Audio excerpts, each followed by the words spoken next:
Shifting focus now to what could be an extremely important story coming in from the US, where President Donald Trump's immigration crackdown is underway. Over 1 lakh children of Indian H-1B visa holders in the US are reportedly facing the risk of deportation from America. Why?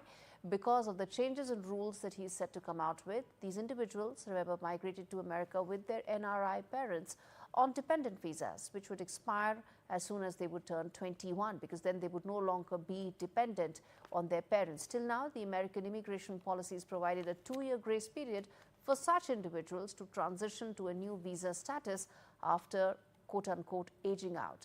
However, recent rule changes under the Trump administration, coupled with ongoing court cases, have raised concerns that this provision may be eliminated altogether. Now, what happens to so many of these people is really the question that I'm asking today, because it impacts to all our viewers and their families, those who have families living in the US. Fresh reports suggest that the US may expand its travel ban as well. But as I said, the larger story is about what happens to these people, these H-1B holders, their children, when they turn 21.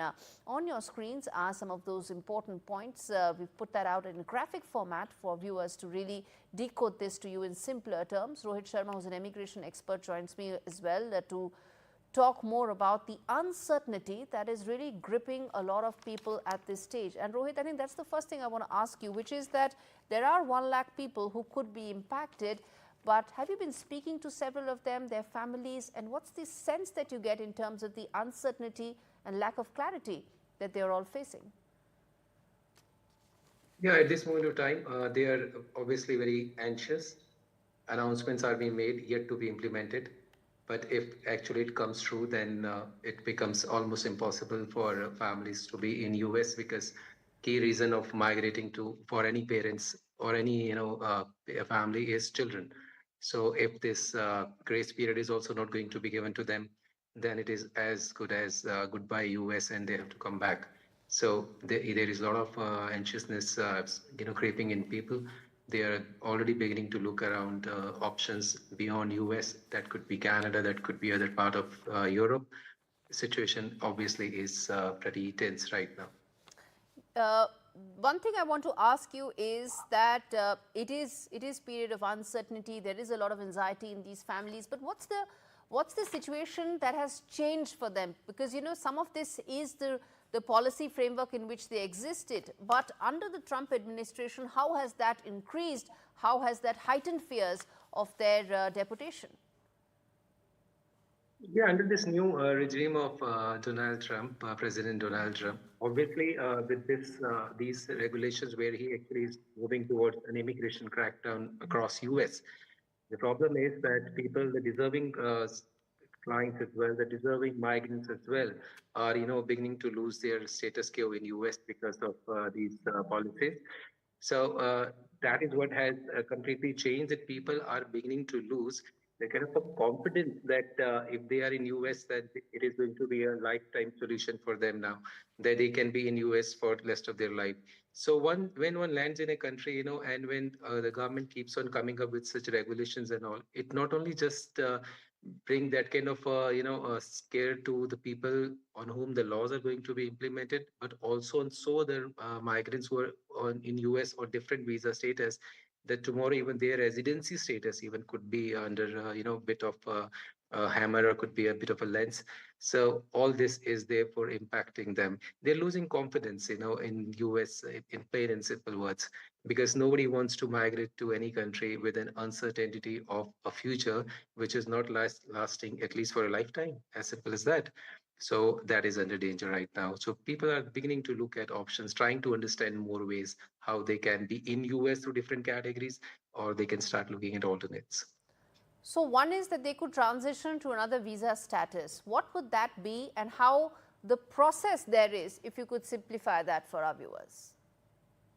See, again, very difficult, to start with for them to transit to different visa status. But there are programs available in US where parents can still look at investment routes to US, where they can, apply through investment programs like EB5, though Mr. Trump has already announced that in near future they're going to even scrap that program, but right now it is up and active.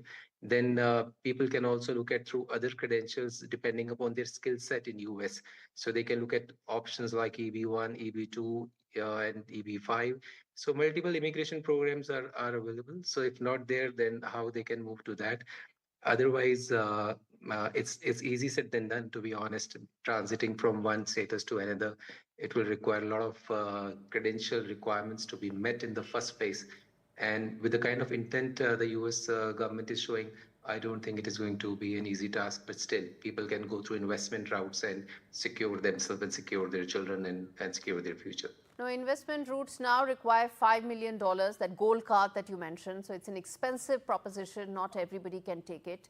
The other question I wanted to ask you, Rohit, is because, you know, this is essentially meant to simplify things and provide some sort of a clarity to all those who are left pretty much in the lurch. The question is, if let's say they are sent back after attaining the age of 21, can they go back to the US after a certain time period under certain separate conditions? What could that be, if you could highlight? It is not that, if 21 is still is not the age, where they should be so much worried about being sent back. They can always come back. They can still, work in India, still can look for possible employment opportunities in US for someone who is above 21. They can still look at routes that can take them through recruitments, genuine jobs which are available for them to grab. They can even come back and look at options even for higher studies, could be master's degree programs there, and still can make their route. And other than these things, if they can tomorrow start a business here in India, they can still look at very reasonable programs like L1 visa. If they open an office here, they can open an office in US. They can still go through that. And even on this gold card that you mentioned, it is still to be implemented. The EB5 half a million investment is still up and running. People can still apply and still get through. All right, So let's it's not that it all pertains here.